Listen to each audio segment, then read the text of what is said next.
fraction of this subject, biodiversity, entropy, and thermodynamics. I'm actually helping run a workshop on that with John Hart, who's an ecologist and mathematician at UC Berkeley, who uses maximum entropy principles to estimate species abundances in different kind of ecosystems, using some of the same kind of data that we just saw in the last talk, like the serpentine grasslands as raw data.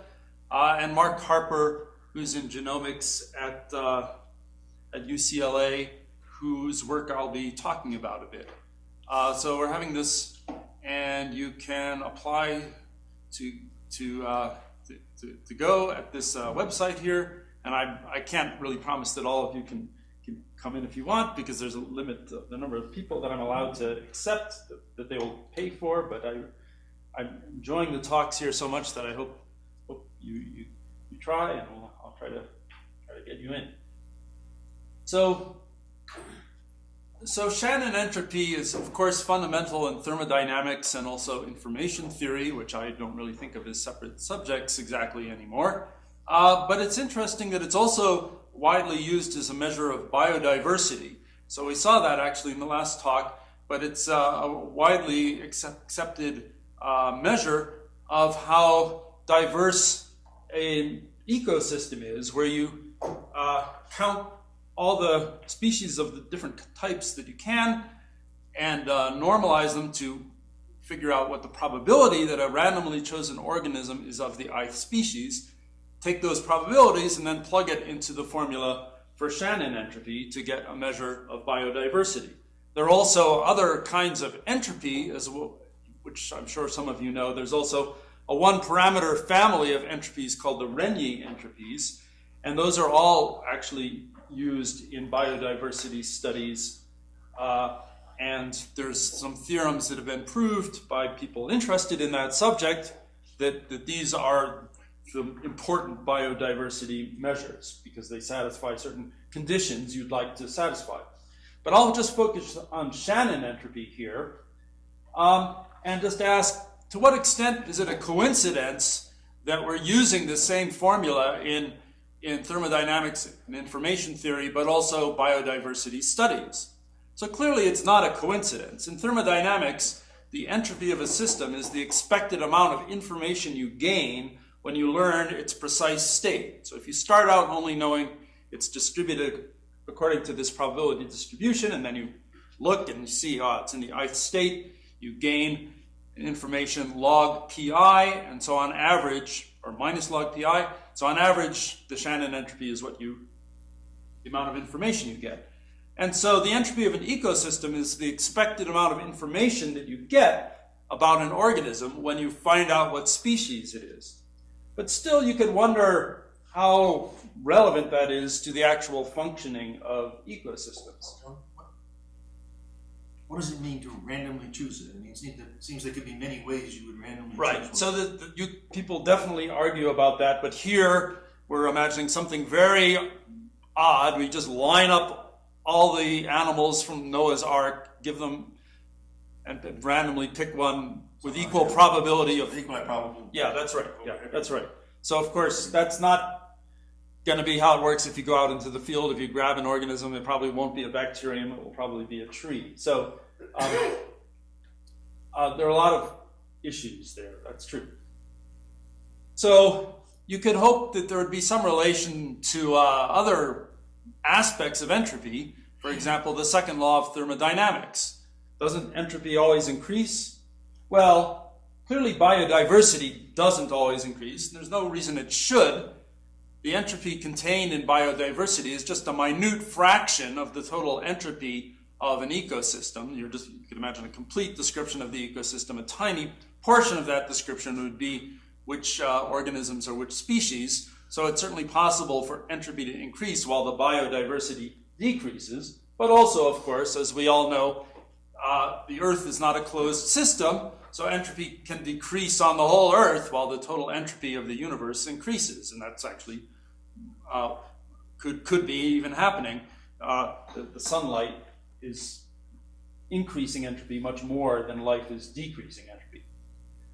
However, what's interesting is that there is something like the second law of thermodynamics that holds under certain conditions, which applies to biodiversity.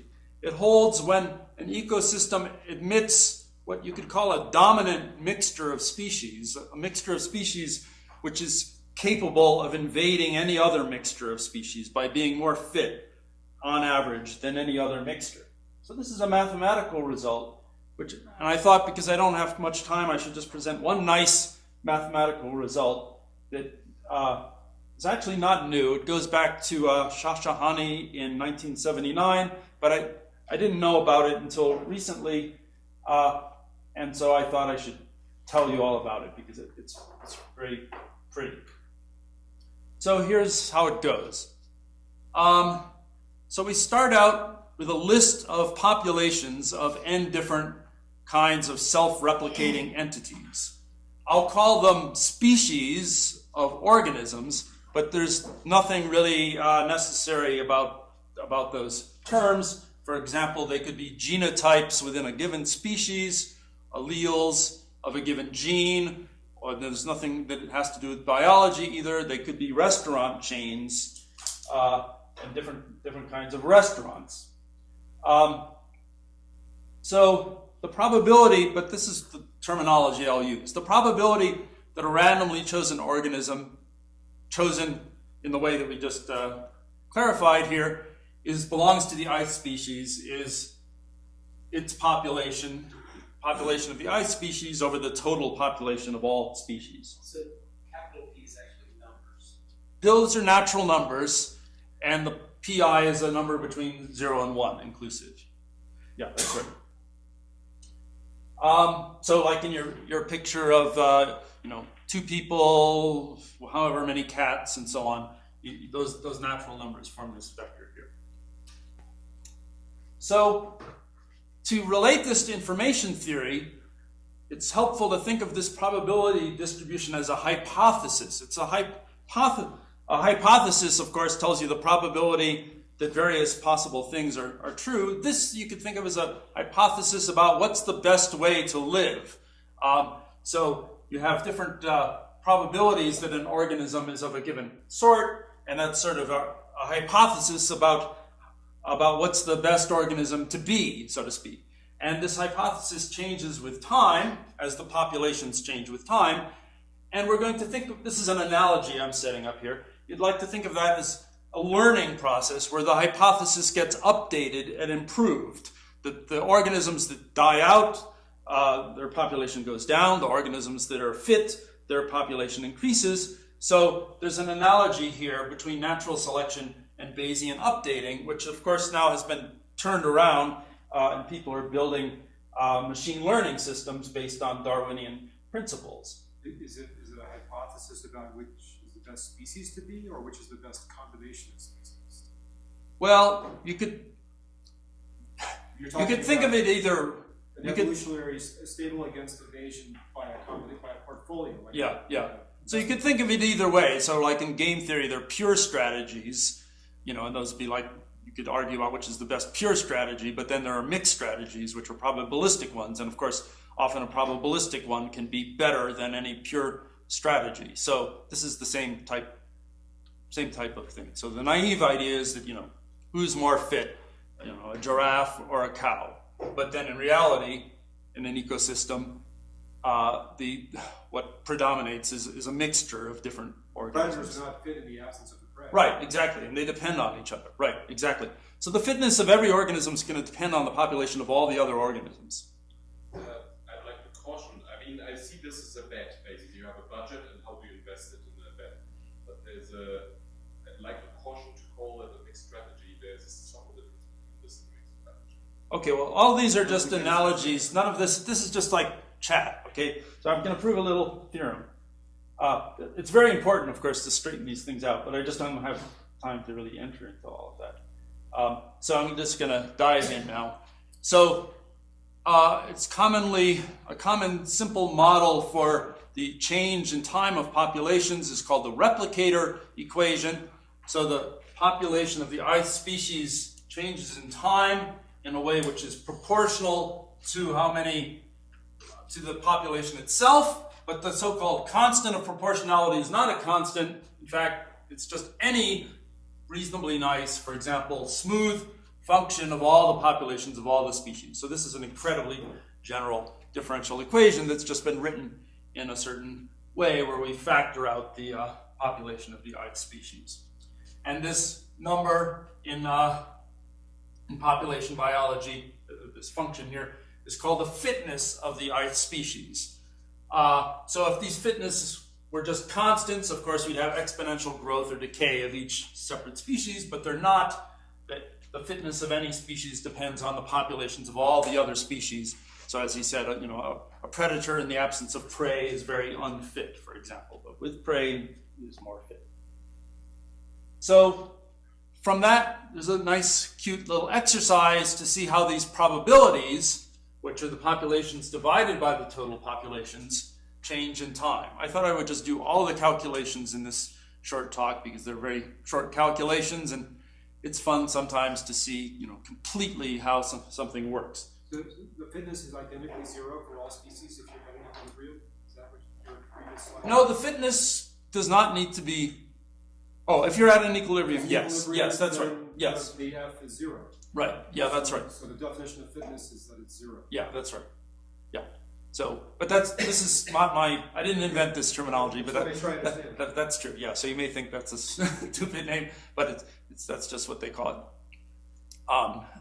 So certainly the bigger the fitness, the faster the exponential growth if the fitnesses are constants.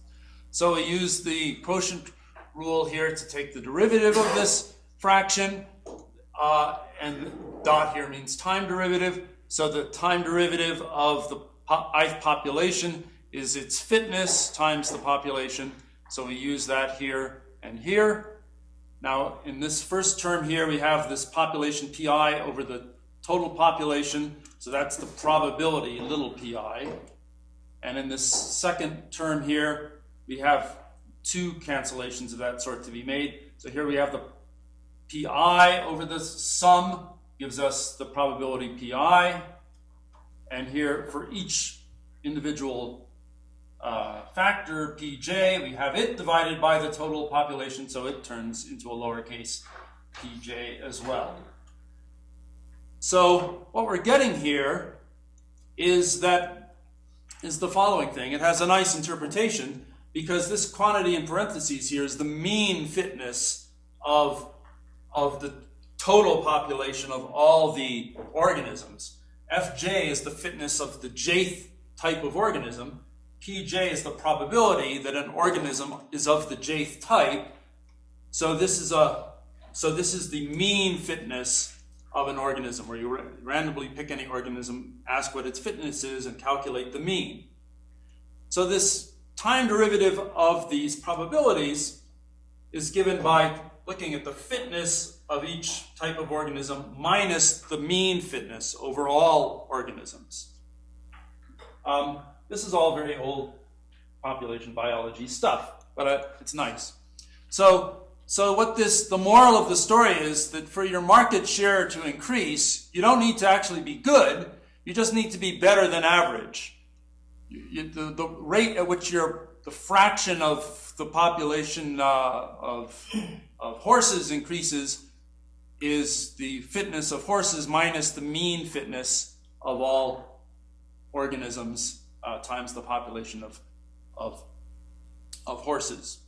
So we could call this difference here the excess fitness. It's how much more fit that ith species is than the average organism. Since that's exponential, doesn't that imply that some species would get ranked out?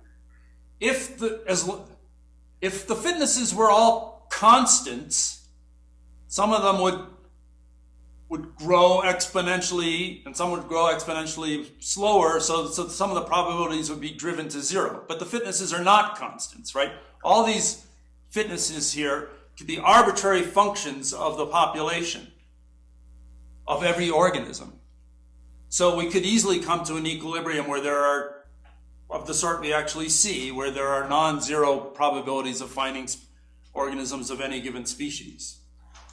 don't think of these FIs as constants. That's completely misleading, except locally within a tiny regime. You can approximate any function by a constant. Yes, sorry, I'm aiming you like laser flame. Zap! I just want to make sure I understand as a relation, right? So we have this here linearized equation, more or less, right? It's not linear at all. It's a completely nonlinear equation. These are functions of... The f's could be the functions, yeah. But as you said yourself, for small time scales, small distances in Yeah, you can't linearize around any population. Can I take this average, sort of this linearized system and try to view it as, then do some kind of fluctuation dissipation and get something like the Fisher's fundamental theorem from this type of relation? I mean, I always sort of was thinking about these things, but I don't quite know whether it's the right way of thinking about that or not. You can get Fisher's fundamental theorem from this stuff. Unfortunately, I can't. I'm not mentally prepared to do that for you, but I'll give you a reference at the end which actually does that. Mm-hmm. Yes? It seems that how this f depends on all the p's is very important, because here, it seems like if you're better than average, then you just keep getting better and better. But that can't be true, because after a while there's only your species and nothing to eat, right? Right. So that must be expressed somehow in that function. Right. Yeah. So right. So it's not just any old function; it has to somehow be. Oh yeah. Yeah. So a typical, very simple model would be a predator-prey model, where you have two species, a predator and a prey, and the fitness for the predator would often be written as some number times the population of prey. So the time derivative of population of the predator would be that constant times the population of the prey times the constant population of the predator. So of course, when there gets to be a lot more prey than predators, then that can, no, I didn't even add the death term. Then minus a constant times the population of the predator, which is the death of predators due to old age.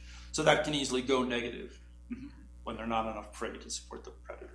So all the standard models in population biology, all the simple ones, of course you can make things more sophisticated in many ways, but all the sort of standard models fit into this framework.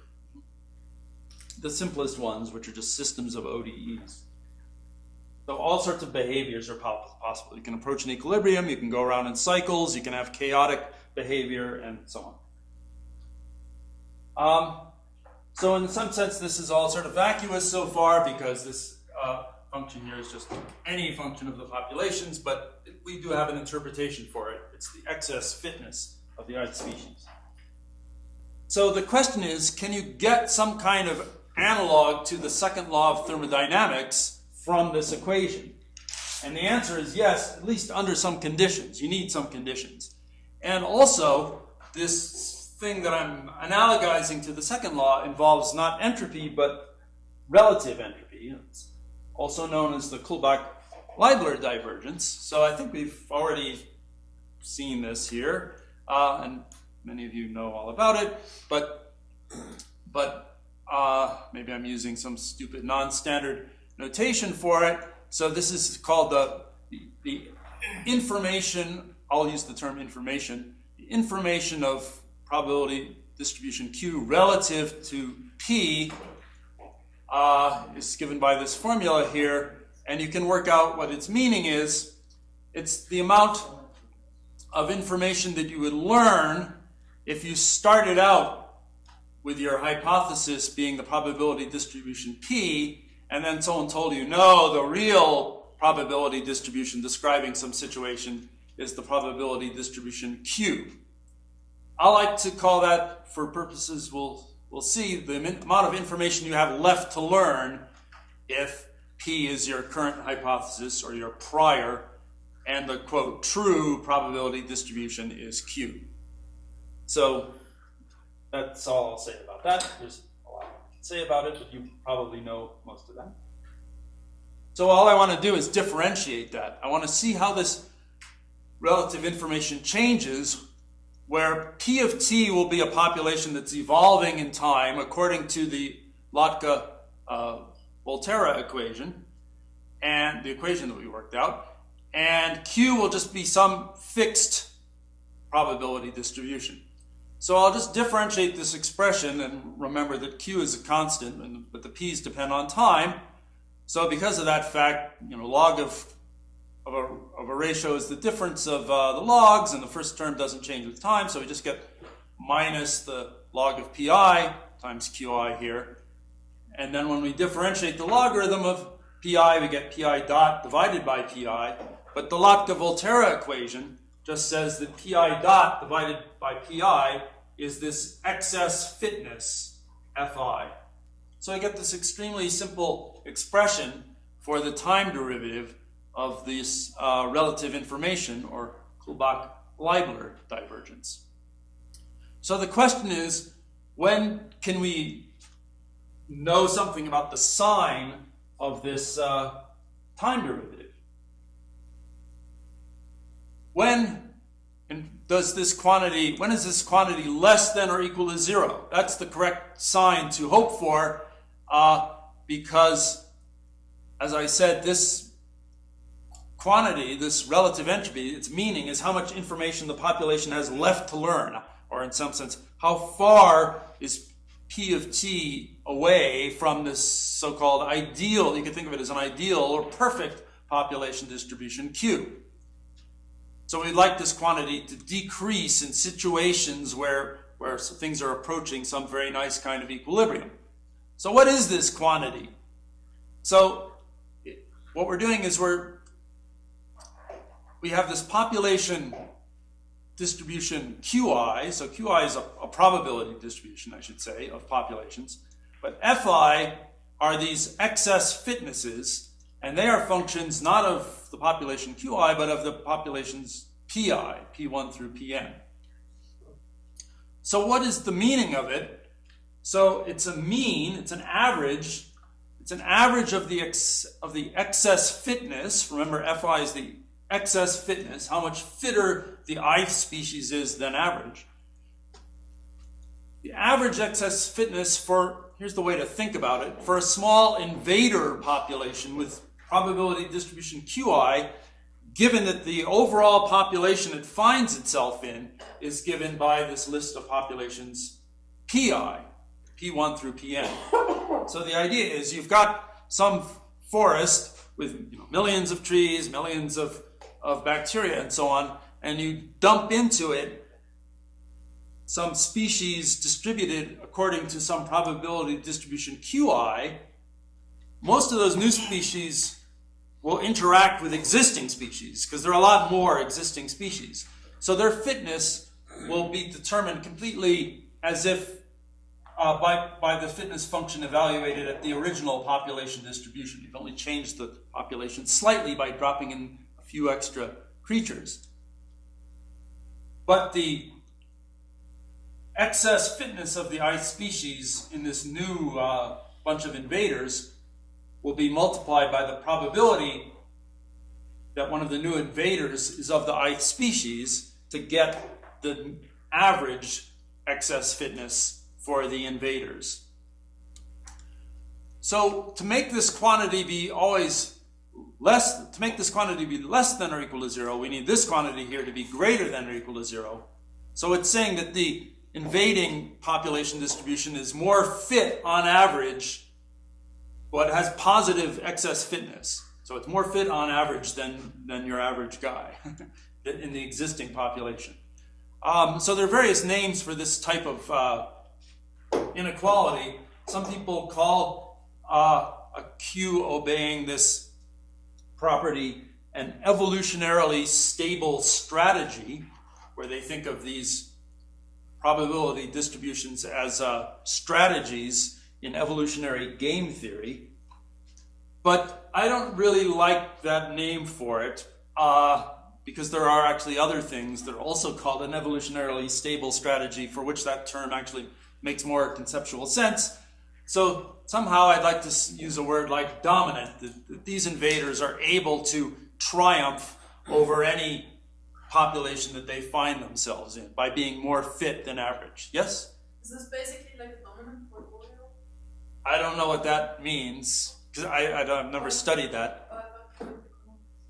No, I don't know enough economics, but maybe it could be an exact Okay, that would be great. That would make me even, I just picked this word out because it seemed like the right kind of word. These are like invaders that are going to dominate. But maybe the same concept is used in economics.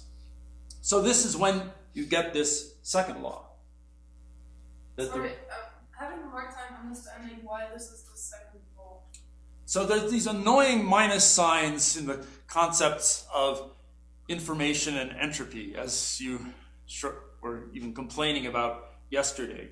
So we usually think of the second law as saying that entropy is increasing. But what that means, of course, is that the probability distribution is smearing out, becoming more flat.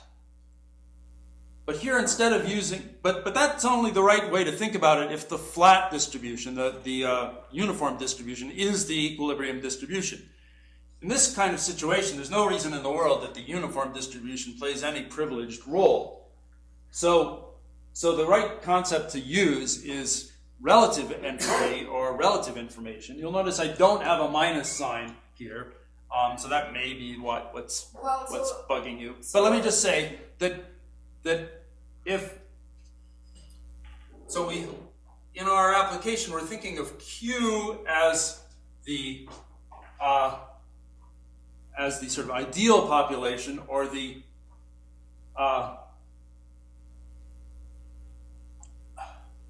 thing which we're comparing other populations to. And there are two quantities that you could be very interested in. You could be interested in IQP, or you could be interested in IPQ. Yeah, so IPQ is a Lyapunov function. For like if UP is for example an out of equilibrium distribution and UQ is the equilibrium distribution, then IPQ is the Lyapunov function, fine, and then the entropy. That's true for Markov processes. Yeah. This isn't the Markov process. But why am I looking at this quantity, and how is this related? Because this is a Lyapunov function. So I have not been able to show that the reversed thing is a Lyapunov function when you have probabilities evolving in time according to this Lotka-Volterra equation, where this is some nonlinear function of all these PIs. I haven't been able to show it's a Lyapunov function under some reasonable, interesting conditions. I know it. I was tearing my hair out about this. This is all known stuff, but when I was trying to understand it, I was tearing my hair out about it because I wanted to think about IPQ, entropy relative to some fixed equilibrium distribution. But it turns out that the argument that makes sense involves flipping them in this order, and this gives you a condition where you get a Lyapunov function under some reasonable conditions, namely that this Q is this dominant distribution. Oh, I see. So this is the Lyapunov function for your dynamics, which are described by this Volterra look. Yeah, this is a Lyapunov function under this condition that Q is a dominant distribution. Okay. And so I've been racking my brains trying to understand what's really going on, and so my way of thinking about this is that this quantity is how much information the population would learn if you started it out at P of T and then it evolved all the way to Q. There is this concept of relative information as information you learn when you start with some prior and go to some new probability distribution. So that's what I'm saying is always going to decrease. How would you interpret the situation if the differential equation you wrote down for P only had periodic orbits, so things just went up and down and up and down, like in the usual. So then there certainly would not exist a dominant distribution in that case. There'll be a fixed point at the center, but it's not particularly stable or different than the others, except it doesn't oscillate. You would satisfy this with greater than or equal to 0. Why? Because it would always be equal? But not strictly greater than 0, because it would just be constant. So you'd have a fixed point, but it wouldn't be different. It wouldn't be special or better, or you wouldn't attract the other initial conditions. In that case, it seems like this, and I guess that's the general case for the. Well, I think it's probably I think you're actually making it very special to be saying that as you're going around these orbits, that the relative entropy is constant. So that actually but it would have to be positive sometimes. And okay, yeah. So the generic. So then, in that case, there would not be a dominant distribution. See, if there's a dominant distribution, this always has to be less than or equal to 0. So you were talking about so if you talk about cases where this goes up and down and up and down, those are certainly the generic case. But in those cases, that means just that this distribution Q will not be dominant. There might be cases where it's dominant, and then as you go around in this orbit, this has to stay constant. This has to equal 0. But that seems to be, that exists, but that seems to be a very finely tuned situation. Should be dominant for all time. Sorry? There may not be distribution. Right, there certainly may not. Right. So you can the way that people state the theorem often focuses on the case where Q is dominant no matter what P of T is, where this always holds. But the calculation is more general. So the calculation simply says that when this quantity is greater than or equal to 0, then this information will be decreasing. So that's that's a more general way to think about what's going on. So you can just think of it as a way to understand the time derivative of the relative entropy. Yeah, that's a more sensible attitude, and it's one that I only came to when I was preparing these slides, actually, because I felt, hey, we're learning a lot, even in the situations where we don't know that this is always less than or equal to 0. So the punchline, just summarizing, is that if there exists a dominant distribution, that is a probability distribution of species whose mean fitness is at least as great as that of any population it may find itself plopped into, then we get a version of the second law, which says that as time passes, the information that any population has left to learn always decreases. So this is something that people have thought about, but of course, as you've noted, that's not typically going to be the case. Reality is more complicated in a lot of different ways, but this sort of sets up a nice link between information theory, relative information, and the Lotka-Volterra equation of population biology. So as I said, this goes back to 1979 and seems to have been largely neglected until recently, where my friend and colleague Mark Harper has taken it and generalized it in different ways and explained it in different ways. So one of his papers, the replicator equation as an inference dynamic, is taking the replicator equation from population biology and sort of viewing it from the eyes of Bayesian updating. So thinking of this time evolution of the population as a learning process and showing that there's an analogy between the two subjects. And then in this second paper, he introduces concepts from information geometry into the game. And that's actually in this paper, actually in both of these papers, he talks about Fisher's fundamental theorem, which is some equation that's known in genetics, basically. And he has newer papers where he's gone further on these subjects. So I'll stop here. Sorry to jump in again, but Sure. Is your conclusion that what you have left to learn always decreases, or that it never increases? Because I thought you had. It means never increases. That's different than always decreases. I know. I'm a mathematician. I know. But I think in Lotka-Volterra, it doesn't. It's constant. It's a conservative system, and you have periodic orbits, and No, there's no reason why the information should be constant there. It'll be going up and down typically. I'm guessing that if you plug in for Q the fixed point, and then you take your P's, the trajectories that go around, nobody ever learns anything. But we can check. Yeah, I'll check. I'd be amazed, but because those orbits can be pretty different versions of the Lotka-Volterra equation can have orbits that look pretty different. So the fact that they're moving along a level set of information would be quite amazing to me. But that would be great. I mean, it would be great. Yeah, I know. I felt a huge pang of guilt when I said always decreases instead of never increases. But I just thought that like normal people don't like these double negative formulations of something. But I guess you're not normal. You're more like a mathematician than I expected. So it seems like the result is that if you put in a sort of dominant strategy, then your population is going to converge to that dominant strategy. Is there more to this that I least, or is that sort of the takeoff?